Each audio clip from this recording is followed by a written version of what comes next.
सर्दी का सीज़न ज़ोरों पर है। अपने ख्याल भी रखना है, अपने घर वालों का भी ख्याल रखना है और ख़ास तौर पे छोटे बच्चों का ज़्यादा ख्याल रखें। बिला ज़रूरत ठंडी हवाओं में और सर्द रातों में सर्द इलाकों में न निकले तो बेहतर है।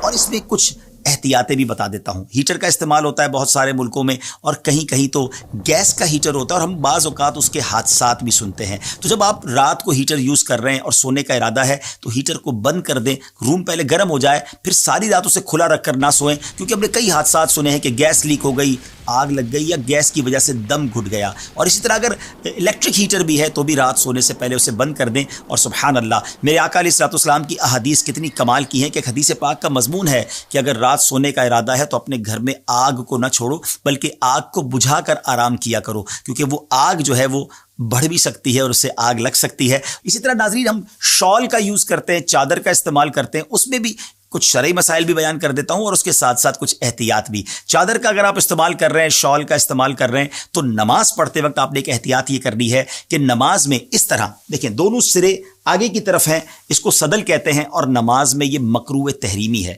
नमाज में ये बिल्कुल नहीं करना। नमाज में अगर आपने शॉल को यूज़ करना है तो आप इसको फोल्ड करके इसका एक सिरा पीछे की तरफ कर दे, तो एक पीछे हो गया, एक आगे हो गया और यहां से बल भी हो गया, तो अब नमाज में इसमें कोई हरज नहीं है। इसी तरह कुछ लोग इस तरह भी चादर या रुमाल यूज़ करते हैं कि एक कांधे पर डाल लेते हैं, एक सिरा पीछे एक सिरा आगे, तो ये भी नमाज में नहीं कर सकते, ये भी मकरूह तहरीमी है। तो उम्मीद है कि इस मसले को भी आप समझ गए होंगे। दूसरी मैंने एक बात और बतानी थी कि शॉल के इस्तेमाल में जब मोटरसाइकिल पर जा रहे होते हैं तो उसमें एक प्रॉब्लम यह है कि बाज़ औक़ात बेएहतियाती हो जाती है, मोटरसाइकिल के टायर में या चेन में वो शॉल आ सकती है और हादसा हो सकता है। तो चाहे आप मोटरसाइकिल पर सवारी कर रहे हैं, शॉल पहनिए और अगर इस्लामी बहनें हैं तो अपने बुरके का या अपनी चादर का भी ख्याल रखें। रब्बे करीम से दुआ है कि अल्लाह करीम हमें हर तरह के हादसात से महफूज फरमाए। इस सर्द मौसम में भी अल्लाह हमारी सेहत की हिफाजत फरमाए। और यहाँ एक और बात बड़ी समझने वाली है, सर्द रातें हों, सर्द मौसम हो, हमसे बाज़ औक़ात सर्दी बर्दाश्त नहीं होती, गर्मी पड़े तो वो भी बर्दाश्त नहीं होती। हम कितने नाजुक हैं, सोचिए हम जहन्नम का अज़ाब कैसे बर्दाश्त कर सकेंगे। तो हमें ज़िंदगी ऐसे गुजारनी है कि जहन्नम में नहीं,